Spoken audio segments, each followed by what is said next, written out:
Hi friends, అందరికీ నమస్కారం అండి. తెలంగాణ రాష్ట్ర వ్యాప్తంగా ఉన్నటువంటి ఆసరా చేయుత పెన్షన్ లబ్ధాలకు సంబంధించి ఇప్పుడిప్పుడే ఇంపార్టెంట్ ఫ్లాష్ అప్డేట్ అయితే రావడం జరిగిందండి. సో ఆ వివరాలు ఏంటనేది మనం వీడియోలో తెలుసుకుందాం. దాంతోపాటు ఈ రోజు ఉన్నటువంటి టాప్ 5 ముఖ్య అప్డేట్స్ అయితే రావడం జరిగిందనమాట. చాలా ఇంపార్టెంట్ అప్డేట్స్ అయితే ఉన్నాయి. సో ఆ వివరాలు ఏంటని తెలుసుకుందాం. తేదీ చూసుకున్నట్లయితే ఈరోజు మనకు జూలై 15వ తారీఖు అండి. సో వీడియోని చివరి వరకు చూడండి, అర్థమవుతుంది. ఇంకెవరైనా సరే మన ఛానల్ సబ్స్క్రైబ్ చేయకుండా చూస్తున్నట్లయితే సో వీడియో కింద సబ్స్క్రైబ్ బటన్ అయితే ఉంటుంది, నల్ల కలర్, దానిపైన నొక్కండి. సబ్స్క్రైబ్ అవుతారు. Bell button all notification activate చేసుకోండి. ఇలా లైక్ చేసి అదేవిధంగా సబ్స్క్రైబ్ చేసుకోవడం వల్ల ప్రభుత్వం నుంచి ఎప్పటికప్పుడు ఏ చిన్న అప్డేట్ వచ్చినా మీకు వెంటనే వీడియో రూపంలో ఉచితంగా మీ ఫోన్కి అందించడం అయితే జరుగుతుంది అనమాట.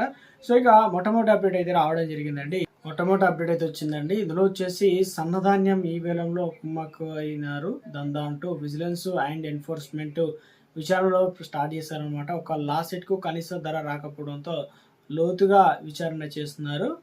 ప్రజా సమస్యల పరిష్కారానికి గిట్టని వాళ్ళే దీనిపైన రాతంతం చేస్తున్నారని ముఖ్యమంత్రి రేవంత్ రెడ్డి పదే పదే ఢిల్లీకి కేంద్ర మంత్రులు అదేవిధంగా గడ్కరీ రామ్మోహన్ నాయుడుతో భేటీ అనమాట. సో ఆర్ఆర్ఆర్ అదేవిధంగా ఫ్యూచర్ సిటీ, సో బందర్ పోర్టుకు గ్రీన్ ఫీల్డ్ రహదారిపైన చర్యలు తీసుకోవాలంటూ వరంగల్ ఆదిలాబాద్ విమానాశ్రయాలను 2028 నాటికి పూర్తి చేయాలని వినతి పత్రం అయితే ఇవ్వడం జరిగింది. సీఎం రేవంత్ రెడ్డి కేంద్ర మంత్రిని అయితే కలవడం జరిగిందనమాట.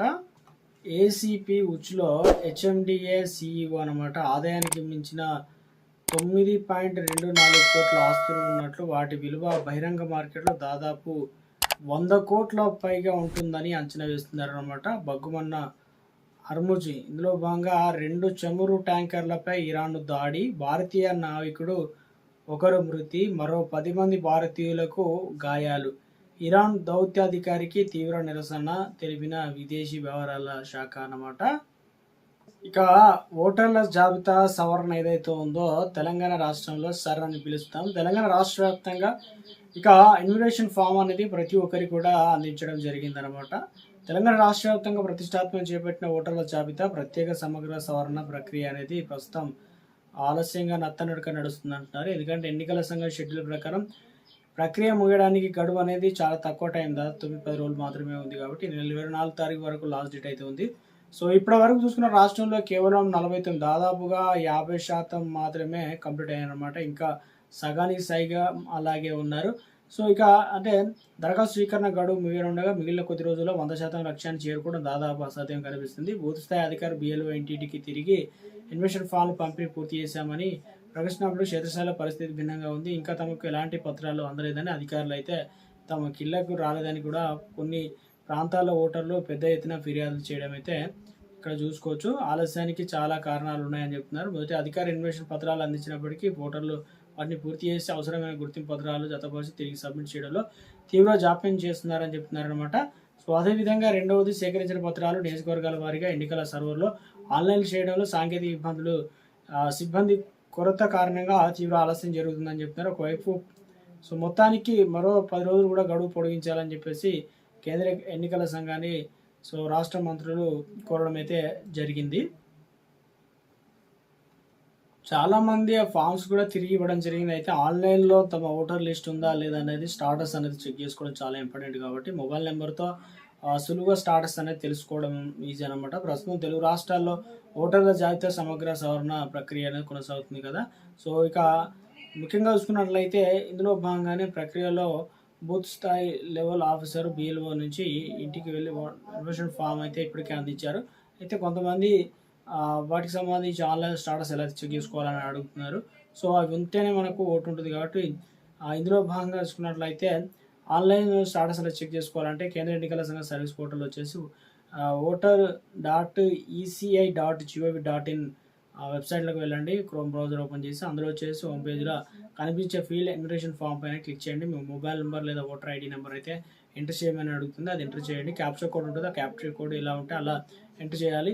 రిక్వెస్ట్ ఓటీపీ పైన బటన్ పైన క్లిక్ చేయండి. తర్వాత మీ మొబైల్ నెంబర్కి వచ్చే ఓటీపీని అక్కడ ఎంటర్ చేయాలి. వెరిఫై అనే లాగిన్ పైన క్లిక్ చేయండి. తర్వాత స్టేటస్ ఎంచుకోండి. మీ ఓటర్ ఐడి నెంబర్కి మళ్ళీ ఎంటర్ అయితే చేయండి. తర్వాత సెర్చ్ బటన్ పైన క్లిక్ చేయాల్సి అయితే ఉంటుంది. ఇక మీ బిఎల్ఓ స్క్రీన్ పైన కనిపిస్తారనమాట. దీనివల్ల ఆన్లైన్లో ఇన్విటేషన్ ఫారం ఫిల్ చేయడం జరిగిందా లేదా అనేది కూడా క్లియర్గా తెలుస్తుంది అనమాట. అప్లికేషన్ ఫారం పైన క్లిక్ చేయండి. ఆ తర్వాత మొబైల్ నెంబర్, క్యాప్చర్ కోడ్ కూడా సో ఉందా లేదా అనేది మనం ఈజీగా కనిపెట్టవచ్చు అనమాట.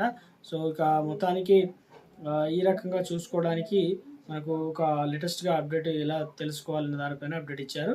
తెలంగాణ రాష్ట్రంలో ఆసరా పెన్షన్లకు సంబంధించి అప్డేట్ అయితే ఇవ్వడం జరిగిందండి. రాష్ట్ర ప్రభుత్వం కొత్తగా సామాజిక భద్రతా పెన్షన్ పథకం ద్వారా అందజేస్తామని ప్రభుత్వం చెప్పడం జరిగింది. అయితే రాష్ట్ర ప్రభుత్వం నుంచి పెన్షన్లకు సంబంధించి కొత్త పెన్షన్లు ఎప్పటి నుంచి అందిస్తారు, ఇప్పుడున్నటువంటి పాత పెన్షన్ల పెంపు అనేది ఉంటుందా ఉండదా అని చెప్పేసి చాలామంది అయితే అడుగుతున్నారు. ఈ నెల పెన్షన్లు మరి ఏ విధానంలో ఇవ్వబోతున్నారు ఏంటి? తెలంగాణ రాష్ట్రంలో రాష్ట్ర ఆవిర్భావ దినోత్సవం సందర్భంగా జూన్ 2న కొత్తగా దాదాపు 2 లక్షల పెన్షన్లు అయితే మంజూరు చేస్తామని ప్రకటించారు. గతంలో చాలామంది దరఖాస్తులు అనేది చేసుకున్నారు. ఇప్పుడు రాష్ట్ర వ్యాప్తంగా కూడా జూన్ అనేది ముగిసిపోయింది, జూలై అయితే రావడం జరిగింది. సో ఇక చాలామంది అయితే ఎదురు చూస్తున్నారనమాట.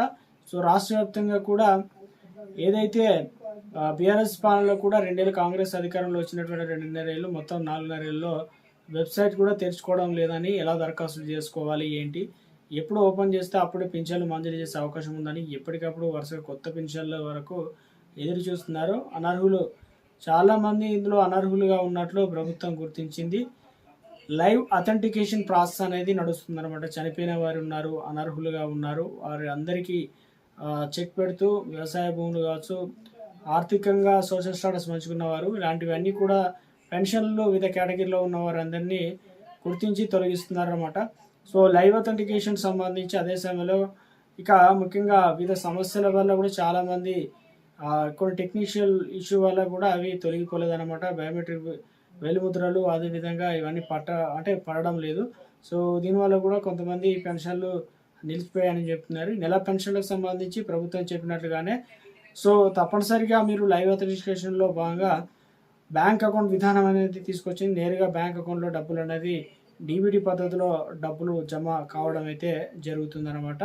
సో రాష్ట్ర వ్యాప్తంగా ఉన్నటువంటి ఆసరా పెన్షన్లు ఈ నెలకు సంబంధించి చాలామంది అయితే బ్యాంక్ అకౌంట్ ఇచ్చారు. కొంతమంది అదే పోస్ట్ ఆఫీస్లో పోస్ట్ పేమెంట్ బ్యాంక్ అనేది అకౌంట్ ఓపెన్ చేసుకొని ఆ వివరాలు అయితే అందించాల్సి అయితే ఉంటుందన్నమాట. సో రాష్ట్ర వ్యాప్తంగా అయితే చాలామంది ఆసరా పెన్షన్లు మరి ఈ నెల ఎప్పుడు ఇవ్వబోతున్నారని చెప్పేసి అడుగుతున్నారు. మరొక 5-6 రోజుల్లో పెన్షన్లు అనేది మనకు చేతికైతే అందించడం జరుగుతుంది. ఎందుకంటే రాష్ట్ర ప్రభుత్వం ప్రతి నెల కూడా నెల చివరి వారం నుంచి పెన్షన్ల పంపిణీ అయితే చేస్తారు కాబట్టి తప్పనిసరిగా ఈ నెల కూడా ఇవ్వడం అయితే జరుగుతుందండి, జూలై నెలకు సంబంధించి.